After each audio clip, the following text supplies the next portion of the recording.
Have you ever done this? Occasionally, me and my fellow researchers will end up leaving about 15 to 30 minutes before the community day is over and find another Pokestop at a restaurant or another park where it hasn't been lured yet.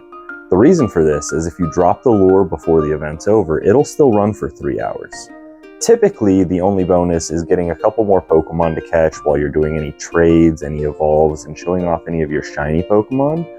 But for this event, you actually need a magnetic lure going. So doing this trick and finding a stop that's open before the event's over will give you a 3-hour window where there will still be Pokemon spawning from the lure, but you can also have a little bit more time to figure out which ones you want to evolve, trade any shinies to try to improve them, and then you'll be able to evolve into give Vikavolt. Now, let's get into the real details for the event. Pando, Pando, Pando, Pando. So today is Grubbin Community Day, meaning between 2 and 5 p.m. there will be the standard Community Day bonuses of 3-hour incense and lures, double catch candies with an increased chance to get XL candies, and Grubbin photobombing you when you take photos. There's also the bonus of 3 times experience, which does stack in with the Psychic Spectacular event that's going on, making this a decent opportunity to drop a lucky egg if you're going to be throwing curveballs throughout the event. If not, it's probably not as worth it unless you just have them built up.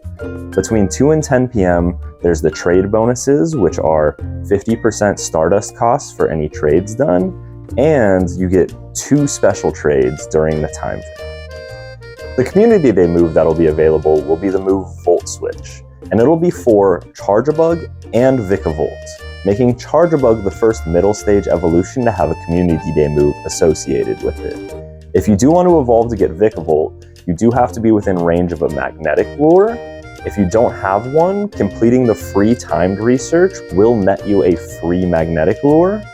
There will also be a paid research available that will give you a couple different items as well as encounters with the Grubbin family line. Lastly, as the event is starting to end, you'll notice blue eggs appearing over some of the gyms.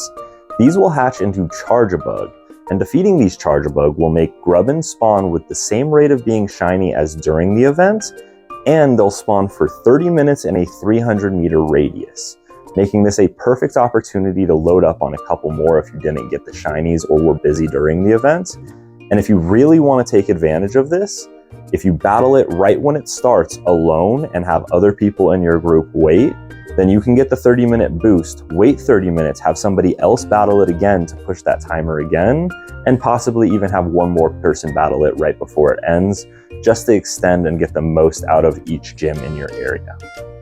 And that wraps up Grubbin Community Day. I hope you can get out there and get some good shiny luck to add a few to the collection. And I massively appreciate you guys making it this far into the video. If you guys could like, comment, and subscribe, that would be super cool. And if you know anybody else who plays Pokemon Go who might benefit from this information or is always asking you questions, if you could share the video or share my content with them, that would be super awesome. Hope you guys have a great day and make sure you stay safe out there. This is Professor Pando signing out.